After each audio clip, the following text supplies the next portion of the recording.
अस्सलाम वालेकुम and welcome back to my channel. उम्मीद है कि आप सब खैरियत से होंगे। और आज का व्लॉग मैं स्टार्ट कर रही हूँ जहाँ से मैंने लास्ट व्लॉग को एंड किया था। मैं अपनी मदर की तरफ से वापस आ रही थी जब ये मैं बीमार होना स्टार्ट हुई थी। बिल्कुल अर्ली बीमार हुई थी, तो तब की बात है, मैं अपनी मदर की तरफ गई थी। तो ये फिर मैं वापस आना था उसके बाद, क्योंकि फ़ातिमा के एग्ज़ाम स्टार्ट होने थे। तो ये वापसी पे जी फ़ातिमा अपनी फरमाइशी लिस्ट लेकर पहुँची हुई है नाना जान के साथ स्टोर पे। और ये नेक्स्ट मॉर्निंग थी। यहाँ पर मैंने सोचा कि इस्लामाबाद का वेदर अब काफ़ी चेंज हो गया है, तो मैं जैकेट्स वगैरह सारी वॉश करके अब रख देती हूँ। तो मैंने हस्बैंड की जैकेट्स जो है वो मशीन में लगा दी थी, उनका एक लोड। और ये मैं फ़ातिमा की और अपनी जैकेट्स निकाल रही थी, क्योंकि वेदर अब चेंज हो गया है। मैंने सोचा था कि धूप लगा के इन्हें मैं रख दूँ, बट करना ऐसा हुआ कि जब मैंने इनको वॉश कर लिया और धूप लगा के रखने लगी तो जी धूप गायब हो गई, बारिश हो गई। और 2-3 दिन इस्लामाबाद में बारिश रही, फिर ये मेरा काम डिले हो गया। साथ में हमने मेथी ली थी। हमने सोचा कि सीज़न का एंड हो रहा है तो लास्ट जो है ना, हम बड़ी फ़्रेश मेथी हमें मिली थी, तो हम लास्ट एक दफ़ा जो है मेथी के पराठे बना लेते हैं। तो ये अम्मी और मैं यहाँ बैठ के मेथी तोड़ रहे थे। और ये मैं आपको प्लांट्स दिखाती हूँ। ये मैं 3 फ्लोरल प्लांट्स लेकर आई थी, क्योंकि फ़ातिमा के स्कूल में प्लांट डे था, तो रेड वाला मैंने उसके स्कूल में भेजना था और बाकी तो मैं घर के लिए लाई थी। और फिर जी ये शाम का टाइम है, क्योंकि ये अब जो मैं आपको दिखा रही हूँ ना व्लॉग, ये फ्लावर्स के बाद वाला, ये फ़ातिमा के एग्ज़ाम्स वगैरह सब ख़त्म हो गए। और 1-1.5 वीक जो मैं बीमार रही, ये उसको छोड़ने के बाद मैंने उस गैप के बाद व्लॉग्स बनाए थे, क्योंकि मैं इतनी बीमार थी, मैं बोल भी नहीं सकती थी। तो मैंने कुछ भी रिकॉर्ड नहीं किया था। जब आप बीमार होते हो वैसे भी आपका कोई दिल नहीं करता कि आप फ़ोन उठाओ या कोई क्लिप रिकॉर्ड करो या वैसे ही फ़ोन यूज़ करो। तो खैर ये बस एग्ज़ाम्स वगैरह ख़त्म हो गए थे, तो हम गए थे सेंटोरस। और हमने सोचा कि न्यू सीज़न आ रहा है तो देखते हैं कोई कपड़े वगैरह। बट बहुत डिसअपॉइंटमेंट हुई, क्योंकि ब्रांड्स ने ना अब ये नया काम स्टार्ट कर दिया है कि जी अब आपको ज़्यादा ऑप्शंस जो मिल रहे होते हैं वो शर्ट दुपट्टा में मिलते हैं। और पैंट्स जो होती हैं वो हर ड्रेस के साथ ब्लैक या वाइट नहीं चल सकती। बहुत सी ड्रेस ऐसे होते हैं जब वो फॉर्मल होते हैं, एम्ब्रॉयडर्ड होते हैं, उनके साथ मैचिंग ही पैंट्स अच्छे लगते हैं। अब ये देखिए, मैं देख रही थी ड्रेसेस इतनी एक्सपेंसिव हो गई, इतनी ज़्यादा प्राइसेस हाई हो गई हैं। सिंपल सी शर्ट थी। और साथ आपको ट्राउज़र्स का भी इशू होता है, क्योंकि लोकल मार्केट से वो सेम शर्ट्स मैच नहीं होते हैं। सो मुझे कुछ ख़ास मज़ा नहीं आया और मैंने कोई सूट वगैरह भी फ़िलहाल परचेज़ नहीं किया। बस हमने फ़ातिमा के लिए खुद से ले लिए थे। और ये नेक्स्ट मॉर्निंग थी। यहाँ पे मैंने पहले ब्रेकफास्ट बनाया, फिर फ़ातिमा को शावर वगैरह दिलाया। और उसके बाद जी मुझे हेडक्वार्टर से यानी कि फ़ातिमा से ऑर्डर्स आ गए थे कि जी मेरी साइकिल को वॉश करके दें। फिर मैं छत पे आई और मैंने उसकी साइकिल को अच्छे से वॉश किया। लॉन्ड्री भी की हुई थी, वो भी साथ मैंने ड्राई होने के लिए डाली हुई थी। धूप कुछ ख़ास थी नहीं, बड़ा अजीब सा वेदर हुआ था इस्लामाबाद में। सो बस फिर मैंने ये सारी वॉश वगैरह करके उसकी साइकिल को ड्राई होने रखा, ताकि अच्छी सी ड्राई हो जाए। और फिर उसके बाद जी मैं बाकी पिक्चर्स ऐड करती हूँ। एक फ़ातिमा का प्लांट डे हुआ था, उसमें उन्होंने सब बच्चों से जो है वो प्लांट्स घर से मंगवाए थे। तो उससे पहले मैं आपको ये ड्रेसेस दिखाती हूँ। ये मैंने फ़ातिमा के लिए एक शादी आ रही है तो फ्रॉक बनाया है। ये रेशमी कपड़ा है और ये मैंने इसके बाजू जो है ऐसे ऊपर से प्लीट्स डाल के और फ्रंट पे जो है थ्रेड को खींच के जो चुनटे देते हैं वो देकर इसके बाजू बनाए थे। पफ वाले बनाने की ट्राई की थी मैंने। और साथ जो है मैंने इसकी नीचे वाले पार्ट पर भी मैंने सारी प्लीट्स डाली हैं। फ्रंट ओपन पट्टी रखी है, इसमें मैं भी बटन्स लगाऊंगी। और इसका जो घेरा है, इस पर मैंने जो वायर वाला पीको होता है जिससे बड़ा वेवी सी लुक आती है, वो करवाना है। और ये सेकंड ड्रेस है, ये मैंने इसकी रिज़ल्ट डे के लिए इसके स्कूल से था कि जी आपने रेड फ्रॉक बनानी है फैंसी, तो मैंने ये इसके लिए बनाई है। ये नेट मैंने लिया था, नेट का फैब्रिक। और इस पर सीक्वेंस भी था और इसके ऊपर ये कुछ स्टार्स टाइप भी था, फॉइल का था, ये मैंने लगाया था। अब इसके जो फ्रिल वाले मैंने बाजू बनाए हैं और इसका भी घेरा, इन दोनों को मैंने घेरा और बाजू को पीको करवाना है। और वही वायर वाला, और जब मैं करवाऊँगी तो मैं आपके साथ इसको शेयर करूँगी। जब तक ये मैं व्लॉग अपलोड कर रही हूँ तब तक तो मैं करवा चुकी हूँ। तो मैं आपसे नेक्स्ट व्लॉग में या फिर इसके जब ये पहनेगी तब के व्लॉग में ज़रूर शेयर करूँगी कि मैंने करवाया है तो इसकी फुल लुक कैसी आ रही है। और ये पिक्चर्स आ गई हैं जी। एक दिन प्लान डे हुआ था वेडनेसडे को, देन फ्राइडे को उसका हुआ था जी टॉय डेज एंड रिहर्सल्स थी and colour day and all that. बस छोटे छोटे बच्चों का यही सारा दिन काम होता है। एग्ज़ाम्स ख़त्म होने के बाद इनके ये 2 दिन उन्होंने इस तरह से रखे थे। बस ये फ्राइडे की पिक्चर थी लास्ट इसकी, ये ब्लैक ड्रेस में है और उसके बाद इसका लास्ट डे था स्कूल में। फिर उसके बाद मैं आ गई थी अपनी मामा की तरफ। और ये मतलब कि कल का व्लॉग है, कल फ्राइडे को। और यहाँ मैं सबसे पहले आके अपने नाना अबू से मिल रही थी। बस फिर उस दिन मैंने कुछ भी रिकॉर्ड नहीं किया था क्योंकि हम लेसेस और उन शॉपिंग्स में निकल गए थे। ड्रेस वगैरह फ़ातिमा का मैंने लेना था फैब्रिक, तो ये नेक्स्ट डे था। और ये नेक्स्ट मॉर्निंग में जी भाई मेरा लेकर आया था करतारपुरे से छोटे पाए और खोए मलाई वाले सूफ़ी के होते हैं जो मटन चने वो, और साथ हलवा पूरी थी फ़ातिमा की फ़रमाइश पे, और बाकी ये साथ रोगनी नान थे। और ये इतना मज़े का ब्रेकफ़ास्ट था। बस फिर उसके बाद मैंने ब्रेकफ़ास्ट से फ्री होके यहाँ पे मैं अपने बालों को डाई करने लगी थी। और इस बार मैं डार्कर शेड लेकर आई थी क्योंकि मेरे बाल जो है ना वो कुछ ऑरेंज टोन में जा रहे थे जो मुझे बिल्कुल भी अच्छे नहीं लग रहे थे। मैंने जो पहले शेड किया था वो ऐश में किया हुआ था और अब उसे काफ़ी टाइम हो गया था, 2 to 3 मंथ्स। तो फिर मैंने अब इसे थोड़ा सा डार्कर की तरफ लेके जाना चाह रही थी बिकॉज़ मुझे एक वेडिंग भी अटेंड करनी थी।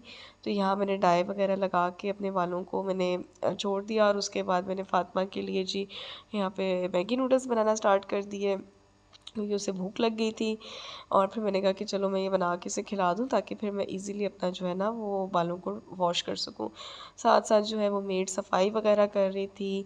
बस ये जो सुबह का टाइम होता है उसमें यही सब कुछ चल रहा होता है, सफाइयाँ भी हो रही होती हैं, कुकिंग भी हो रही होती है, सारे काम हो रहे होते हैं। फिर हम सारे कामों से दोपहर में फ्री होके लंच वगैरह करके हम जा रहे थे कारफोर जो गीगा मॉल में है। कुछ रमज़ान शॉपिंग करनी थी मामा को, तो हमने कहा कि चलें चलते हैं। तो सबसे पहले हम यहाँ पे भाई ने कहा कि रुकें, भाई हमें लेके जा रहा था तो उसने कहा कि चलें जी फ़ातिमा को जॉय लैंड ले जाते हैं। और फ़ातिमा जो है ना वो बिल्कुल भी झूलों वाला बच्चा नहीं है, उसे बिल्कुल भी शौक़ नहीं है झूले लेने का, राइड्स लेने का।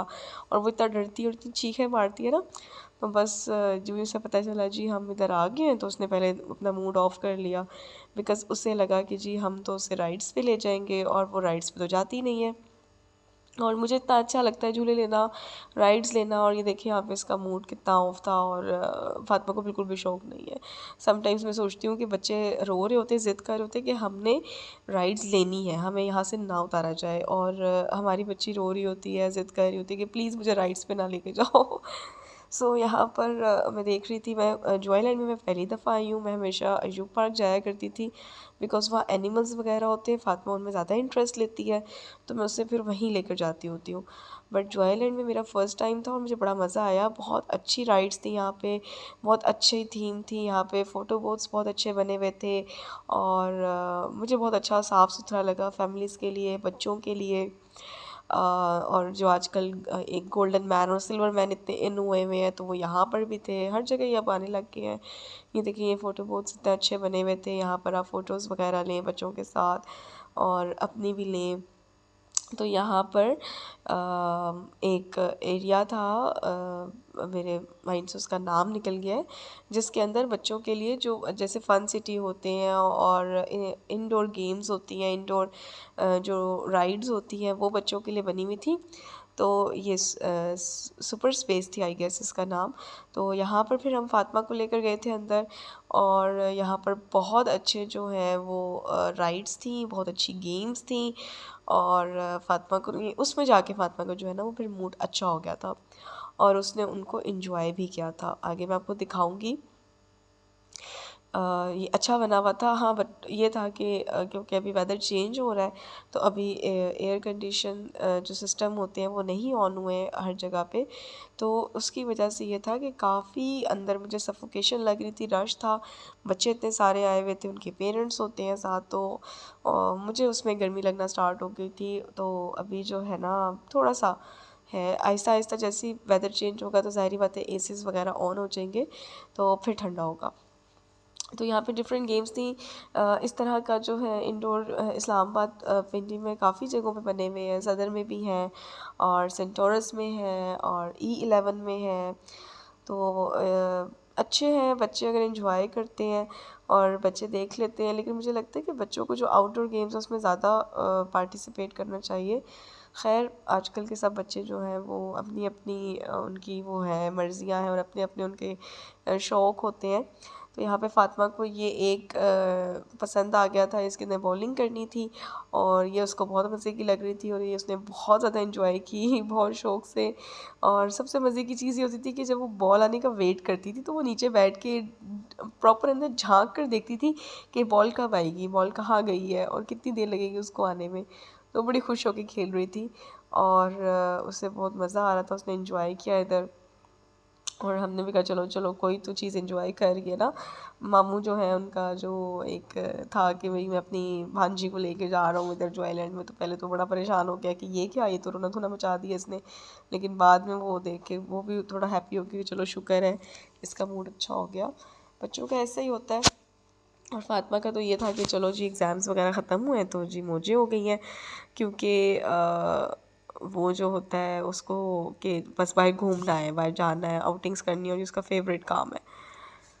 और उसके बाद हमने ये गेम खेली थी हुप्स वाली, जिसमें हमने बॉल थ्रो करनी होती है। देन उसके बाद फ़ातिमा को एक और बॉल्स वाली गेम पसंद आ गई और यहाँ पर उसकी जो है ना उससे उसकी थ्रो जा ही नहीं रही थी वहाँ तक, तो वो अपनी नानी जान को कह रही थी आप मेरी हेल्प करें, जल्दी जल्दी करें, मेरा टाइम जो है वो फिनिश हो जाएगा तो मैं जो है ना उस पर स्कोर कम कर पाऊँगी।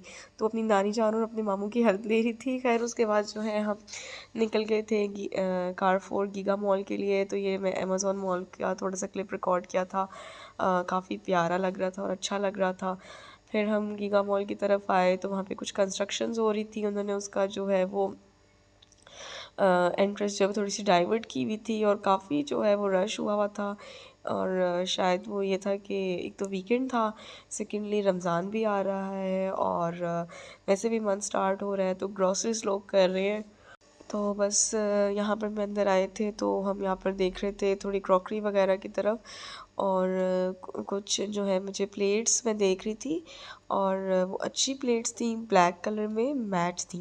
मैं भी आपको दिखाती हूँ। इतनी ज़्यादा एक तो चीज़ें एक्सपेंसिव हो गई है ना, ये सारी जो वोक्स वगैरह भी हैं वो भी इतनी ज़्यादा एक्सपेंसिव हो गई हैं।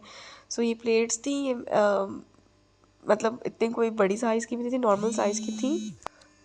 तो ये प्लेट्स 1000 रुपीज़ ईच थी। इतनी ज़्यादा महंगाई हो गई है और पता नहीं हमारे मुल्क का क्या बनेगा। खैर बस यहाँ पर हमने कुछ ज़्यादा मैंने क्लिप्स रिकॉर्ड नहीं किए थे। यहाँ पे मैंने एक चटनियों वाला इनका स्टेशन था उसका क्लिप थोड़ा सा रिकॉर्ड किया था। और बस हमने मेन जो मामा ने ग्रॉसरी करनी थी फॉर रमज़ान उन्होंने वो की। और हमने यहाँ पे इनके नमक पारे बहुत अच्छे होते हैं, बहुत फ्रेश और मज़े के होते हैं, वो लिए और साथ हमने केक रस्क लिए, वो भी उनके बहुत अच्छे होते हैं, फ्रेश होते हैं। और साथ हमने चना चाट ली थी, वो बहुत मज़े की थी। बस ये हम उसके बाद हमने इसको चाट को अपने एंजॉय किया और उसके बाद जी हम घर की तरफ आ गए। और ये मेरा आज का व्लॉग है। आपसे मिलती हूँ नेक्स्ट व्लॉग में। अपना रखिएगा बहुत सारा ख्याल और मुझे रखिएगा अपनी दुआ में याद। अल्लाह हाफ़िज़।